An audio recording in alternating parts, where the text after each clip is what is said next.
कि राहुल गांधी की वाली जो पप्पू वाली जो इमेज जो उन्होंने पैसा देकर आईटी सेल के मेंबर्स को बैठा के जो इमेज क्रिएट करी थी, आप तो अंधभक्तों के पापा बन चुके हैं। क्योंकि जो कश्मीर से कन्याकुमारी से कश्मीर तक की जो यात्रा निकल रही है, उसमें जो लाखों हजारों की जो भीड़ जो उमड़ के आ रही है साथ में, वो ना आपके जो पिताजी स्कूल में पढ़ते थे वो भी मोदी जी ने ही पढ़ाया है उनको, ठीक है। अध्यापक भी हैं मोदी जी, और आपको जो कपड़े सील कर दिए हैं वो भी मोदी जी ने दिए, टेलर भी हैं मोदी जी, ठीक है। आपके पिताजी को चाय पिलाई क्योंकि चाय वाले भी हैं मोदी जी, ठीक है ना। और मंदिरों के बाहर, मस्जिदों के बाहर जो भीख भी मांगी है मोदी जी ने, क्योंकि भिखारी भी थे मोदी जी। हेट पाकिस्तान और आई हेट पाकिस्तानी।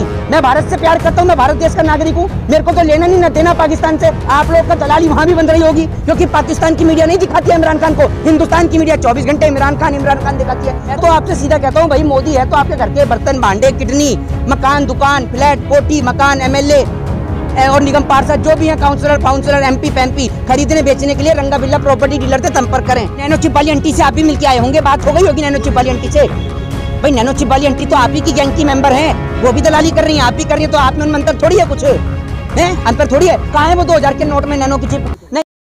आपको क्या लगा राहुल गांधी की छवि बना दी गई है, पप्पू है वो तो? देखिए मैं आपको बता दूं कि राहुल गांधी कोई पप्पू नहीं है, वो अंधभक्तों के पापा हैं, ठीक है ना। मैं आपको बता दूं, जितने भी बीजेपी वाले जो अंधभक्त वाले जो लोग हैं ना, जितने भी, तो मैं आपको बता दूं कि राहुल गांधी की वाली जो पप्पू वाली जो इमेज जो उन्होंने पैसा देकर आईटी सेल के मेंबर्स को बैठा के जो इमेज क्रिएट करी थी, आप तो अंधभक्तों के पापा बन चुके हैं। क्योंकि जो कश्मीर से कन्याकुमारी से कश्मीर तक की जो यात्रा निकल रही है, उसमें जो लाखों हजारों की जो भीड़ जो उमड़ के आ रही है साथ में, वो साफ दर्शा रही है कि आने वाला वक्त जो और जो समय जो है वो विपक्ष का, ये जो आज विपक्ष के अंदर है वो कल को सत्ता पक्ष में आने वाले हैं, ये सीधे तौर पर दर्शा रही है। जगह जगह भारतीय जनता पार्टी को मुंह की खानी पड़ रही है। आप ये देख लीजिए, चाहे दिल्ली के चुनाव हो, दिल्ली के चुनाव में आम आदमी पार्टी का पल्ला भारी रहता है, ठीक है ना। यहाँ पर बीजेपी को मुंह की खानी पड़ती है। और मैं आपको बता दूं, बीजेपी के नाचने गाने वाले नेता जितने भी हैं, अभी मनोज तिवारी को आपने देखा होगा, मनोज तिवारी गाना गा रहे हैं। अरे भैया, मनोज तिवारी के बस की नहीं है कि वो शिक्षा पे बात करें, रोजगार पे बात करें। अब क्या वोट गानों से मिलेंगे? तो भैया अगर गानों से ही वोट मिलेंगे तो एक काम करो, सब नाचने गाने वालों को ही बुला लो, ऑर्केस्ट्रा लगवा दो ना।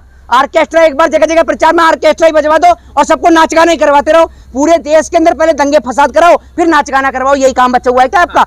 नहीं, मनोज तिवारी सम्मान कीजिए, कलाकार है वो, एक ऐसा थोड़ी। भैया कलाकार तो सबसे बड़ा एक ही आदमी है, वो है नरेंद्र मोदी जी। उनसे बड़ी कलाकारी कोई जानता हो तो बता दीजिए। आज तक उनसे बड़ा कोई कलाकार ही नहीं है, उनसे बड़ा कलाकार किसी को नहीं मानता। दूसरी बात यह कि मनोज तिवारी जी कलाकारी अच्छे लगते हैं, ठीक है ना, राजनीति करते हुए अच्छे नहीं लगते। दूसरी बात यह है कि सांसद हैं वो, अब ये गाने गा रहे हैं, वो भी पॉलिटिकली। अरे भैया आप सांसद हैं मौजूदा, आप जनता के बीच में जाकर ये कहिए कि हम शिक्षा के नाम पर हमें वोट दो, महंगाई के नाम पे हमें वोट दो, बेरोजगारी के नाम पे हमें वोट दो। अरे आप तो बेफजूल का ड्रामा क्रिएट करते हैं। आप छठ पूजा गई, जनता वोट दे रही है ना उनको। मैं आपसे क्या कह रहा हूँ, छठ पूजा गई तो मनोज तिवारी के मुंह भी साइलेंट हो गए। अब मनोज तिवारी जमुना सफाई पे बात ही नहीं करते, क्योंकि मनोज तिवारी जानते हैं कि अगर इधर मैंने जमुना सफाई पे बात करी तो उधर वो मेरे आका का गलेबान पकड़ लेंगे कि तुम बताओ कि तुमने गंगा सफाई में क्या किया है। अरे भैया किसने, कौन से लोग कह रहे हैं, जरा आप ये बता दीजिए। आप दलाली वाले हैं, चाटुकारिता वाले हैं? आप होंगे क्या बताने वाले? आप क्या मेरी पैंट खोल के देख रहे हैं कि मैं अजान वाला हूँ या नमाज वाला हूँ या कुरान वाला हूँ या गीता वाला हूँ या रामायण वाला हूँ? है आप किस प्रकार की बात करते हैं बेहुदा? आपको शर्म है या नहीं है? और आप भी इस प्रकार नहीं, आप मैं क्या? अरे अच्छा, मतलब जो बीजेपी का विरोध कर रहे हैं वो सारे अजान वाले हैं, ये कह रहे हैं आप? तो एक बात मुझे बताइए कि शाहनवाज हुसैन कौन है? फिर शाहनवाज हुसैन कौन है ये बताएंगे आप मुझे? तो बीजेपी में है, वो तो मुस्लिमों के बीजेपी में। और नरेंद्र मोदी जी तो खुद जाके शेखों के हाथ चूमते हैं, उनके जाके बिरयानी खा रहे हैं। कहा कि कांग्रेस की आदत है हिंदुओं को नीचे दिखाना। अच्छा हाँ, और आप कांग्रेस से समर्थन? हाँ, और आपकी तो नहीं, और आपकी आदत तो डायरेक्ट हिंदुओं का मर्डर करा देने की है। आपकी तो आदत डायरेक्ट हिंदुओं का मर्डर कराने की है। आप ये मुझे बताइए ना कि कमलेश तिवारी की हत्या कैसे हुई, ठीक है ना। आपकी पार्टी का बलात्कारी एमएलए कुलदीप सिंह सेंगर किसकी पार्टी का था? उसने तो पूरे परिवार के ऊपर गाड़ी चढ़वा दी। ये बताइए ना, आप तो डायरेक्ट हिंदुओं को मरवाने का काम करते हैं, चाहे वो कमलेश तिवारी हो, चाहे फिर वो आपका ये कुलदीप सिंह सेंगर हो जिसने बेटी के साथ बलात्कार किया। बलात्कारी के पार्टियों के नेता आज बोल रहे हैं, और प्रधानमंत्री मोदी सुनिए, प्रधानमंत्री मोदी जी जो कहते हैं, मैं दिल से कभी वो साध्वी क्या कहते हैं, मालेगांव बम ब्लास्ट के आरोपी जो हैं साध्वी प्रज्ञा ठाकुर, उनको कभी दिल से माफ नहीं कर पाऊंगा। अरे आप माफ करें या ना करें, आपने उन्हें सांसद बना दिया ना, अब और क्या करेंगे आप? हिंदू मजबूत हो रहा है इस सरकार में, कहा जा रहा है कि दुनिया में डंका बज रहा है मोदी जी का।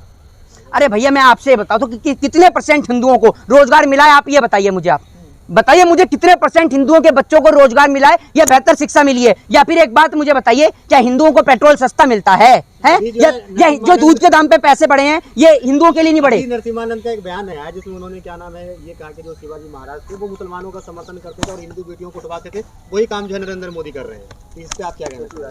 देखिए मैं आपको एक चीज बता देता हूँ, आपकी जगह पृथ्वीराज। देखिए नहीं मैं आपको एक बात बताता हूँ कि नरसिंहानंद जैसे लोग जो हैं ये कभी तो आपको अब इनको पता है कि सत्ता परिवर्तन होने वाला है तो अब ये मोदी जी की बुराई करने लग जाते हैं। तब ये इनका कहना, ये ऐसे लोग हैं जो देश में दंगे भड़काने का काम करते हैं। इनके बयानों पे मैं कोई तवज्जो नहीं देता हूँ, मैं आपको सीधा बोलता हूँ। इनका काम थोड़े दिन पहले जो था वो ये था कि भैया नरेंद्र मोदी जी के साथ देना, ठीक है।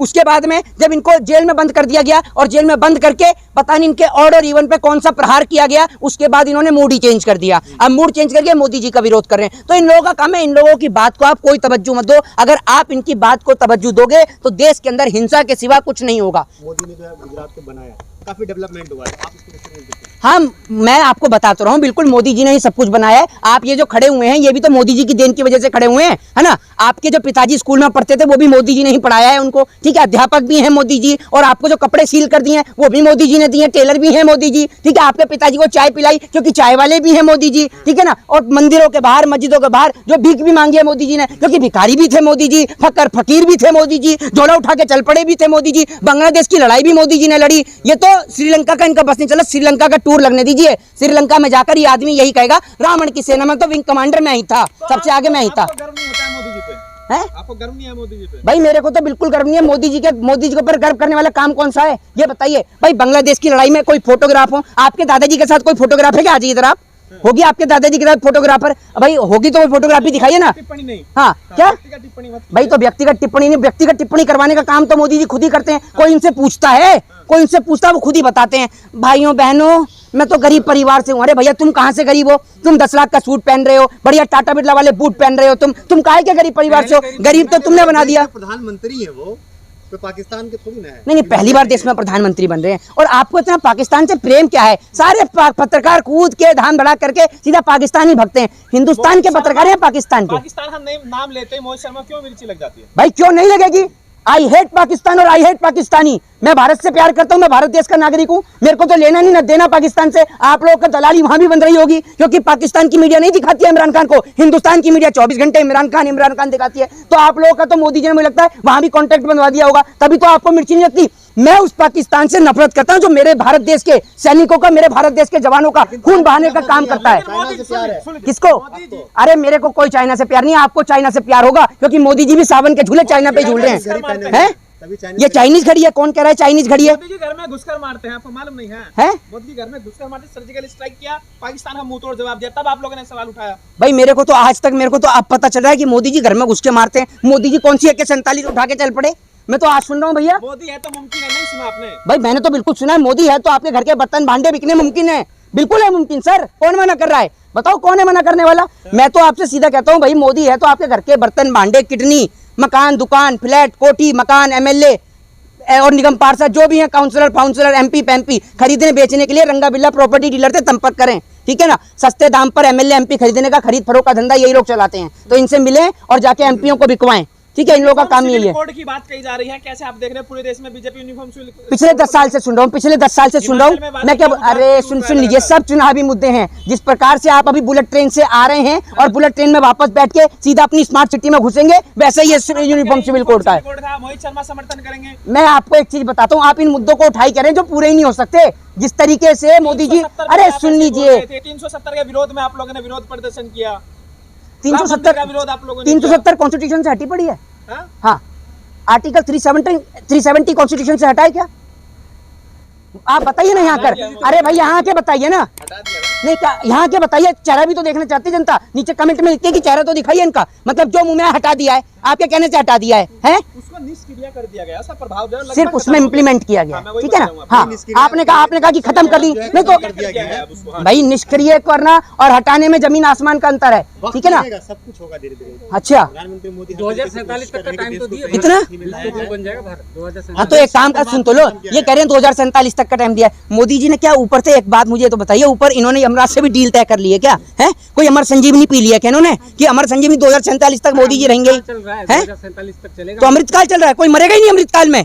तो इतने लोग जो ऊपर पहुंच गए ये कैसे पहुंचे हैं? ये वापस आ जाएंगे क्या? ये मोदी ओहो मैं समझ गया समझ गया भैया। जो इतने लोग ऊपर गए हैं अंतरिक्ष में जमीन कटवा रहे होंगे मोदी जी, तो सबको जांच के लिए भेजा है। जमीन कटेगा पर चांद पे, तो सबसे पहले भैया दलाल पत्रकारों की जमीन कटवाओ चांद पे। ये देश को मुक्ति मिल जाएगी अगर आप लोग की जमीन चांद पे कट गई तो। मोहित शाह कह रहे हैं कि 25-30 साल जो है अभी भाजपा की सरकार जो है यहीं पे रहेगी, कोई भाजपा को हटा नहीं सकता। अच्छा। तो अमित शाह ने आपको कैसे फोन पे बताया या फिर घर पे आपके लेटर लिख के भेजा अमित शाह ने? हमने इंटरव्यू देखा, उनका बयान है। अच्छा, तो अमित शाह जी ने इस बात पे कोई बयान नहीं दिया कि वो तड़ी पार क्यों रह के आए थे? इस बात पे चुप थे क्या वो? सवाल जो है उस पे जवाब दीजिए ना। भाई मैं भी तो ये बता रहा हूँ आपको। नहीं आप ये मुझे बताइए। नहीं अमित शाह जी के कहने से क्या होता है, नरेंद्र मोदी के कहने से क्या होता है? अगर नरेंद्र मोदी के कहने से और अमित शाह जी के कहने से कुछ होता तो देश में आज बेरोजगारी नहीं मचती। बीजेपी की बात का और गधे की लात का कोई भरोसा नहीं, कब कहां से कैसे पड़ जाए। सच होगा 300 सीट बोले 300 मिल गया। तो भाई फिर वही बात, शुक्र मानो 300 ही बोलनी भाई। अगर मशीन पूरी सेट है। आज ही जो है नोटबंदी के 6 साल हो गए, आतंकियों का कमर टूट गया है। हाँ तो आतंकियों की तो इतनी कमर टूट गई है कि अब आतंकवादी यहाँ तक घुस रहे हैं अंदर तक। देख रहे हैं ना आप एक बात मुझे बताइए, आतंकवादियों की कौन सी कमर टूट गई? आए दिन कश्मीर में सीज फायर टूटता है, आए दिन देश के जवान शहीद होते हैं। आप ये बताइए कौन सी आतंकवादी कमर टूट गई? करोड़ों रुपया नकली नोट पकड़ा जा रहा है, कौन सी कमर टूटी? जरा ये तो बताइए आप मुझे। जो जिन लोगों के पास ब्लैक मनी जो लोग रखते थे वो खत्म हो गया। अच्छा, तो आपका ब्लैक मनी वालों से भी संपर्क है आपको, तभी तो पता चल रहा है। ये आज तक सरकार ने तो कोई आंकड़ा नहीं दिया ऐसा कि कितनी ब्लैक मनी आई। मतलब जो डाटा सरकार नहीं दे पाई वो आपके पास है। बंदी इसी मकसद से हुई थी ना। अच्छा, चिप लगाई गई थी। तो हाँ, नैनो चिप वाली आंटी से आप भी मिलके आए होंगे, बात हो गई होगी नैनो चिप वाली आंटी से। भाई नैनो चिप वाली आंटी तो आप ही की गैंग की मेंबर हैं, वो भी दलाली कर रही हैं, आप भी कर रही हैं, तो आप में उनमें अंतर थोड़ी है, कुछ है अंतर थोड़ी है। कहाँ है वो 2000 के नोट में नैनो की चिप? नोट दिखता ही नहीं है तो नैनो चिप कहाँ ढूंढेंगे? 2000 का नोट नहीं दिखता। आप जैसे दलाल आदमियों को नहीं दिख रहा तो जनता को कहाँ से दिखेगा? मानते हैं ना देश में बेरोजगारी है, मानते हैं ना? बेरोजगार है क्या मोहित? बेरोजगार है क्या कौन मोहित? अरे भाई मैं क्या बोल रहा हूँ आपसे, सुन तो लीजिए। सारे लोग बेरोजगार हो गए तो बीजेपी को गाली दे रहे हैं। अच्छा, बाकी सबको नौकरी मिल गई है। अरे भैया आप सुन तो अरे मोदी, मेरी बात तो सुन लीजिए। मोदी जी के खिलाफ तो कोई बयानबाजी नहीं करेगा। मोदी जी कुर्सी छोड़ दें, कोई बयानबाजी नहीं करेगा। मोदी जी छोड़ते क्यों नहीं है कुर्सी? इस्तीफा देते क्यों नहीं है मोदी जी? जरा इस बात को तो बताएं। बेरोजगारी है, क्यों मोदी इस्तीफा दे? मोदी इस्तीफा क्यों ना दे? बलात्कारियों को रिहा किया जाता है, मोदी के राज में पुल गिर दिया जाता है। पहले ऐसा हुआ करता था कि भैंस अगर ट्रेन से टकराए तो भैंस मर जाया करती थी, आज तो ट्रेन ही टूट जाती है। तो क्या हुआ? भैंस मोदी जी के राज में खा खा के भैंस हो गई तगड़ी और ट्रेन में घोटाला हो के ट्रेन हो गई कमजोर। तो इसलिए भैंस से आज ट्रेन टूट रही है, देख लीजिए। तो आप इन सभी सवालों का जवाब दें और गुजरात की जनता जो है वो बेरोजगारी, महंगाई और शिक्षा के नाम पर वोट देगी। जय हिंद, जय भारत, वंदे मातरम।